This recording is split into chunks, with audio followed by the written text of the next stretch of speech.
पिछले एपिसोड में आपने देखा कि एक ओर जहां मगध की संपन्नता लगातार बढ़ती जा रही थी, वहीं दूसरी ओर राजनीति की बिसात भी उतनी ही तेजी से बिछ रही थी। मगध समृद्ध था, शक्तिशाली था, लेकिन अब उसके सामने एक बहुत बड़ी चुनौती खड़ी हो चुकी थी, मगध को बचाने का। लेकिन सवाल यह था कि मगध को किससे बचाया जाए, क्योंकि खतरा बाहर से भी था और राजनीति के खेल में कभी कभी सबसे बड़ा खतरा भीतर से भी पैदा हो जाता है। और यहीं से शुरू होती है मगध के सम्राट बिंबिसार की असली परीक्षा। अगर आपने इस कहानी के पहले 2 एपिसोड नहीं देखे हैं तो अभी जाकर देख लीजिए, क्योंकि पिछला एपिसोड देखे बिना यह कहानी आपको अधूरी लगेगी। और अगर आप चाहते हैं कि भारत का असली इतिहास इसी तरह सरल और रोचक कहानियों में मिलता रहे तो इस वीडियो को लाइक करें, अपनी राय कमेंट में लिखें और एडुसन चैनल को अभी सब्सक्राइब कर दें, क्योंकि इतिहास सिर्फ पढ़ने की चीज नहीं, समझने की जरूरत है। मगध की राजधानी राजगिरी उस समय समृद्धि का प्रतीक बन चुकी थी। चारों ओर ऊंची ऊंची पहाड़ियां, मजबूत किलेबंदी, व्यापार से भरे बाजार और दूर दूर से आने वाले व्यापारी। बिंबिसार की नीतियों ने मगध को सिर्फ एक राज्य नहीं, एक उभरती हुई शक्ति बना दिया था। लेकिन इतिहास का एक नियम है, जब कोई राज्य बहुत तेजी से बढ़ता है तो उसकी समृद्धि दूसरों की आंखों में चुभने लगती है। और ठीक यही हो रहा था मगध के साथ। मगध की शक्ति बढ़ रही थी और पड़ोसी राज्यों की बेचैनी भी। राजनीति की बिसात बीत चुकी थी। राजगृह का दरबार सजा हुआ था। दरबार में मंत्री, सेनापति और राज्य के प्रमुख अधिकारी उपस्थित थे। सिंहासन पर बैठे थे मगध के युवा और दूरदर्शी सम्राट बिंबिसार। उनकी आंखों में आत्मविश्वास था, लेकिन साथ ही गहरी सोच भी। दरबार में अचानक एक दूत प्रवेश करता है। उसका चेहरा थका हुआ था और आवाज में घबराहट। महाराज, समाचार अत्यंत गंभीर है। दरबार में सन्नाटा छा गया। बिंबिसार ने शांत स्वर में पूछा, क्या हुआ? दूत ने कहा, महाराज, पड़ोसी राज्यों में मगध के विरुद्ध गुप्त चर्चाएं हो रही हैं। वे मगध की बढ़ती शक्ति से चिंतित हैं। दरबार में हलचल मच गई।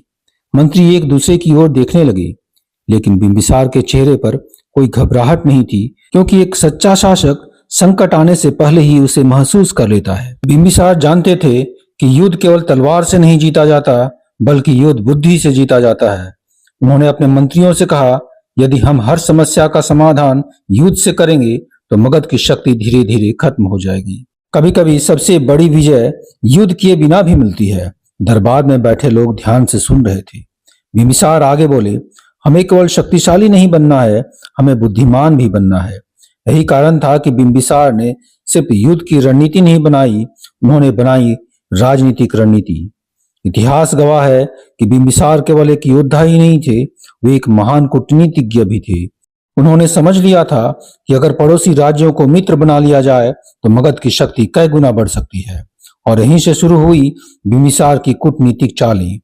उन्होंने कई शक्तिशाली राज्यों के साथ मित्रता और संबंध स्थापित किए। राजनीति की इस चाल ने मगध के शत्रुओं की योजनाओं को धीरे धीरे कमजोर करना शुरू कर दिया, क्योंकि अब मगध अकेला नहीं था। लेकिन बिंबिसार केवल कूटनीति पर निर्भर नहीं थे, उन्होंने मगध की सेना को भी और अधिक मजबूत बनाना शुरू किया। नए सैनिक भर्ती किए गए, घुड़सवार सेना को मजबूत किया गया, किलेबंदी को और सुदृढ़ बनाया गया। राजगिरी की पहाड़ियों के बीच ऐसी सुरक्षा व्यवस्था बनाई गई कि दुश्मन के लिए हमला करना आसान नहीं था। मगध अब केवल समृद्ध ही नहीं था, मगध अब शक्तिशाली भी हो चुका था। लेकिन बिंबिसार की असली ताकत न उनकी सेना थी, न उनका किला। उनकी सबसे बड़ी शक्ति थी मगध की जनता का विश्वास। उन्होंने प्रजा के लिए कई सुधार किए, व्यापार को बढ़ावा दिया, कृषि को मजबूत बनाया, न्याय व्यवस्था को निष्पक्ष किया। यही कारण था कि मगध की जनता अपने सम्राट के साथ खड़ी थी। और जब जनता अपने राजा के साथ खड़ी हो तो उस राज्य को हराना लगभग असंभव हो जाता है। लेकिन मगध की बढ़ती शक्ति कुछ लोगों को पसंद नहीं आ रही थी। पड़ोसी राज्यों के दरबारों में मगध का नाम बार बार लिया जाने लगा। कुछ राजा डर रहे थे, कुछ ईर्ष्या कर रहे थे और कुछ लोग मगध के विरुद्ध गुप्त योजनाएं बना रहे थे। राजनीति की यह आग धीरे धीरे भड़क रही थी। एक रात राजगृह के किले में अचानक हलचल होती है। महल के गुप्त द्वार पर एक गुप्तचर पहुंचता है।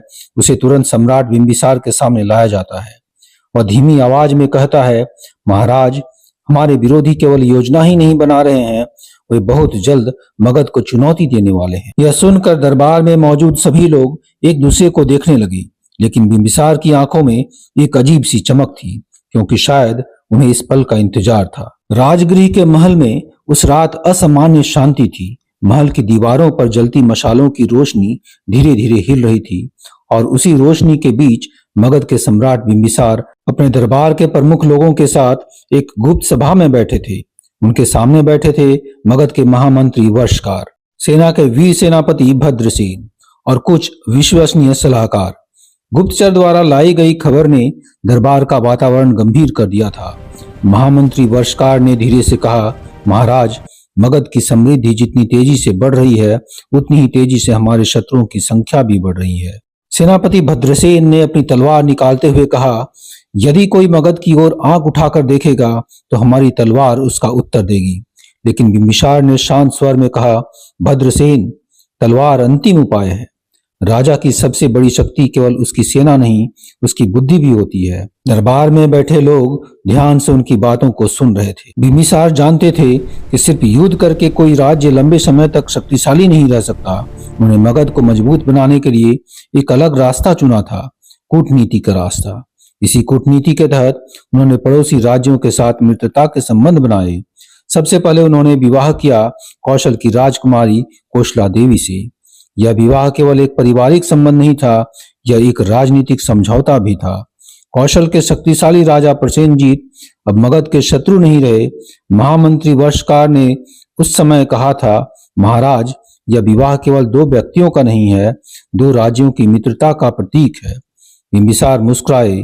उन्हें पता था कभी कभी एक विवाह सैकड़ों युद्धों को रोक सकता है। लेकिन बिंबिसार यहीं नहीं रुके। कुछ समय बाद उन्होंने दूसरा विवाह किया लिच्छवी गणराज्य की राजकुमारी चेलना से।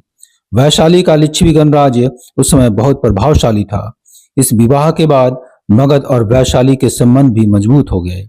सेनापति भद्रसेन ने एक बार फिर कहा, महाराज, आपकी तलवार जितनी तेज है, आपकी राजनीति उससे भी तेज। दरबार में हल्की मुस्कान फैल गई थी। इतिहासकार बताते हैं कि बिंबिसार ने एक और विवाह किया था मध्य देश की राजकुमारी क्षेमा से। यह विवाह भी राजनीतिक संतुलन बनाने की एक रणनीति था। अब मगध के चारों ओर ऐसे राज्य थे जो सीधे शत्रु बनने से पहले 10 बार सोचते थे। महामंत्री वर्षकार ने कहा, महाराज, आपने बिना युद्ध किए मगध की सीमाएं सुरक्षित कर दी हैं। लेकिन बिंबिसार जानते थे, राजनीति जितनी भी मजबूत क्यों न हो, राज्य को सुरक्षित रखने के लिए शक्ति भी जरूरी होती है। उन्होंने सेनापति भद्रसेन को आदेश दिया, मगध की सेना को और मजबूत किया जाए। भद्रसेन ने तुरंत काम शुरू कर दिया। नई तलवारें बनाई गई, घुड़सवार सेना को प्रशिक्षित किया गया, राजगृह के किले की सुरक्षा को और भी मजबूत किया गया। राजगृह की पहाड़ियां पहले से ही प्राकृतिक किले की तरह थीं। अब वहां सैनिक चौकियां भी बना दी गई थी। कोई भी दुश्मन राजगृह तक आसानी से नहीं पहुंच सकता था। लेकिन बिंबिसार की सबसे बड़ी शक्ति उसकी सेना नहीं थी, उनकी सबसे बड़ी शक्ति थी मगध की जनता। उन्होंने किसानों के लिए कई नीतियां बनाई, व्यापारियों को सुरक्षित रास्ते दिए। राजगृह के बाजार धीरे धीरे पूरे आर्यावर्त में प्रसिद्ध होने लगे। दूर दूर से व्यापारी मगध आने लगे। महामंत्री वर्षकार अक्सर कहते थे, महाराज, समृद्ध राज्य वही होता है जहां प्रजा सुखी हो। और बिंबिसार इस बात को भली भांति समझते थे। लेकिन मगध की यह बढ़ती शक्ति कुछ लोगों को बेचैन कर रही थी। कई राज्यों के दरबारों में मगध का नाम चिंता के साथ लिया जाने लगा। कुछ राजा सोचते थे, अगर बिंबिसार इसी तरह आगे बढ़ते रहे तो एक दिन मगध सबसे शक्तिशाली साम्राज्य बन जाएगा। और यही सोच धीरे धीरे एक गुप्त विरोध में बदलने लगी थी। एक रात मगध का एक गुप्तचर राजगृह पहुंचा। उसे तुरंत महल के अंदर लाया गया। दरबार में महामंत्री वर्षकार और सेनापति भद्रसेन भी मौजूद थी। गुप्तचर ने धीमी आवाज में कहा, महाराज, कुछ राज्यों के बीच गुप्त बैठकें हो रही हैं। वे मगध की शक्ति को कमजोर करने की योजना बना रहे हैं। दरबार में सन्नाटा छा गया। सेनापति भद्रसेन ने तुरंत कहा, महाराज, यदि वे युद्ध चाहते हैं तो मगध तैयार है। लेकिन बिंबिसार ने गंभीर स्वर में कहा, युद्ध तभी होगा जब कोई और रास्ता नहीं बचेगा। बिंबिसार धीरे धीरे सिंहासन से उठे। उन्होंने दरबार में उपस्थित सभी लोगों की ओर देखा, फिर बोले, मगध केवल एक राज्य नहीं है, मगध एक विचार है, मगध एक शक्ति है। और जो भी इस शक्ति को चुनौती देगा उसे याद रखना होगा कि सामने मगध का सम्राट खड़ा है। उनकी आवाज में ऐसा आत्मविश्वास था कि दरबार में बैठे सभी लोग गर्व से भर उठे। लेकिन इतिहास की कहानी यहीं खत्म नहीं होती, क्योंकि जिस चुनौती की आहट अब सुनाई दे रही थी वह बहुत जल्द खुले संघर्ष में बदलने वाली थी।